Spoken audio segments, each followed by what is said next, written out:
દિયોદરથી બકા ભૈસા સણાવ આવેલા આ બોકડાને એમને અહીંયા સલામત સ્થળે મૂકવા લેવા માટે અહીં ફરતો ને આ કોઈ સ્વાદથી વળતો ને કોઈ મારતા ઢોરાને મારતા પેલા આ લેવા માટે સણાવ મૂકવામાં આવ્યા હતા એનો પણ બકા ભાઈ સાનો ખૂબ ધન્યવાદ આભાર.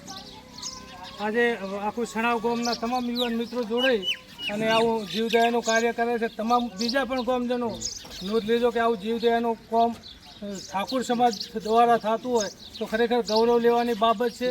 અને આખા ગામને હું તો વંદન કરું છું, ખૂબ ખૂબ અભિનંદન કે આવું જીવદયાનું કાર્ય કરતા રહો. અને જે જીવદયા છે લક્ષ્મીજીનો વાસ ઓટોમેટિક થાય છે, સરસ્વતી માતાનો પણ વાસ થાય છે. તમે નહીં કહેતા કે જયનો સુખી ચમકે, પણ જયનો સુખી હોવાનું કારણ એક જ એ રહ્યું છે કે જીવદયા એમના કોઠે વસેલી છે, એમ તમારા કોઠે પણ જીવદયાનું કાર્ય થાય એટલે ઓટોમેટિક લક્ષ્મીજીને આપવું જ પડે. રાખજો કોક નહીં કહેતા કે ઓટોમેટિક કુદરત આલ્યા વગર રહેતું નથી. આનો દાખલો છે. તમારા ગામ ઉપર પણ સદાય માતાજીના આશીર્વાદ ભરાતા રહે. બોલો સતત માતા કી જય, બોલો ગોગા મહારાજની જય. ભાઈ બે બોલ તમારે.